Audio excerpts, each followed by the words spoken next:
Hey guys, I know that you've had a library refresher course this semester, but I wanted to go through one more time how to find your sources for your research paper. Since you guys are in English 102 online, you've probably already discovered this semester that it's a tougher class to take online than it is in person. And in person in English 102, we would go through step by step, probably multiple times, how to find your sources and how to make sure that they are cited correctly. So I wanted to go through just the searching for sources part with you in a video so that if you need to go back and watch it, in addition to having done your library orientation, you can. Some of you missed the library orientation and you probably have no idea where to start. So please watch this video and let me know if you have any questions about finding your sources. Okay, so the Northeast website, this is just nacc.edu. You're going to click on Quick Links in Library to get to the library page. You will likely have to type in your username and password. I'm already signed into everything, so it didn't ask me to do that step, but you will have to. So from here, what you'll go to are the online databases. Some of you probably used online databases in English 101. I'm sure you did, as a matter of fact. Some of you may have even used online databases through Alabama Virtual Library in high school. And the advantages to using online databases as opposed to regular online sources, all of the articles or the journal entries in online databases are reliable information. They are from sources that have been vetted, have been determined to be credible. And as far as literature goes, everyone who writes articles that make it onto an online scholarly database are literary critics. They're people who can be trusted, who have studied and researched these stories or poems, whatever it is you're writing your research paper on. So I'm going to click on online databases. Okay, the best one to use for our purposes is going to be Gale Literature, and the librarians went ahead and put that here for us to make it handy. Okay, here's where I have to sign in. Let me sign myself in real quickly.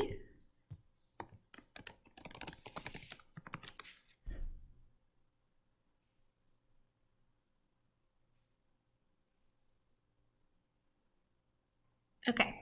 When I get to this Gale Literature page, I'm going to type in the title of the story that I'm looking for. So let's say that I'm writing this research paper, and remember that you are not writing a fresh, all-new research paper. You're using one of your 3 literary analysis papers that you've already written. So one of the first 2 that were on a short story, or the third one that was on 2 different poems, and adding research to what you already have. So I'm going to say that I wrote mine on the Rocking Horse Winter. Okay, so I start to type that in, and this is a really important step. I'm going to find the title that says short story because I know that the mode of my literature piece was a short story. If I click on any of these others, then I have the wrong literary work. And I'll click on search. Okay, when I get to this page, I have several categories of articles and journals. So either literature criticism or topic and work overviews are probably going to be my best bet. So I'm going to click on topic and work overviews first and see what I have. It's a really good sign if the title of your story is in the title of the article, but what it could mean is that you just have a summary of the article, and that's not really what we're looking for.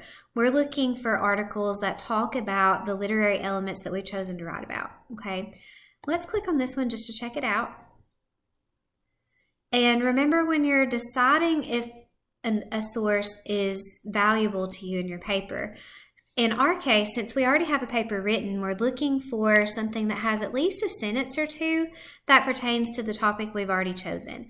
If you're writing a research paper from scratch, which you probably will do in your literature class that you take next, those of you who have to have at least one literature class, if you're writing it from scratch, then you are also getting ideas from the articles. You're finding an article that makes sense to you, that has some ideas that you may want to choose for your main argument, your main body paragraphs.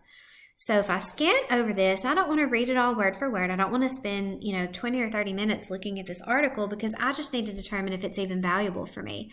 So I would look at the headings like introduction, plot, and major characters, Major themes, okay, that could be something that would be important for me. Critical reception is going to mean what critics said about your story when it was published. How many, short story collections did it help sell? What do people think about it?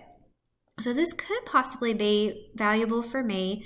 It does talk some about Hester, and if you don't remember, that was Paul's mother in the story. Inability to feel love for her children is often interpreted as an illustration to the extent to which Borges' attitudes about money have warped her priorities. That means rich.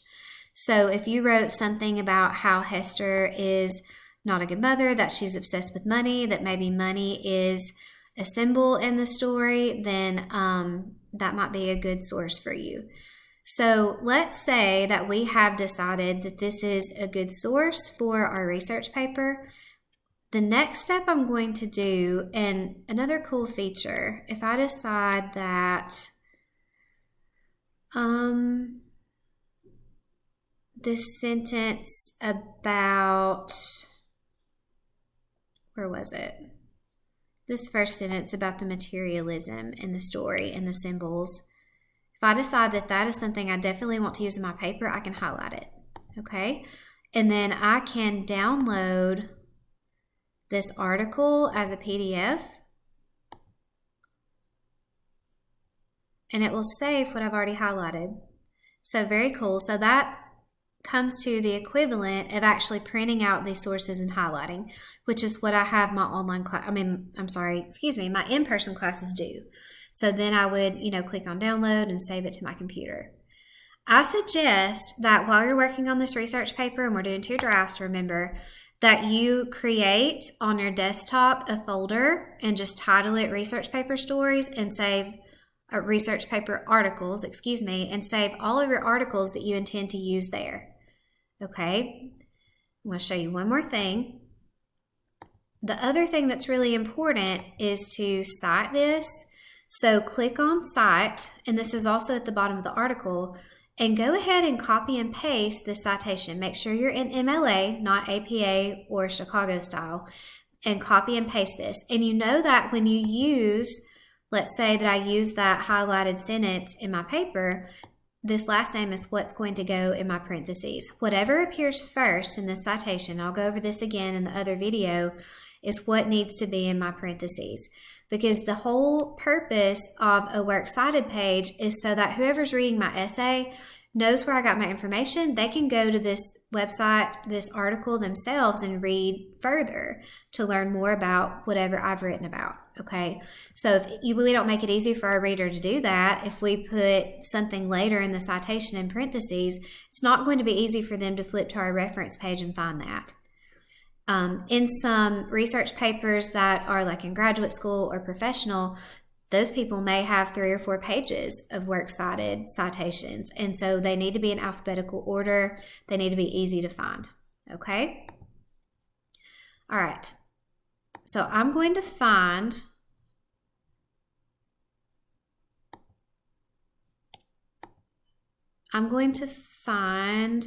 I accidentally clicked out of my screen there.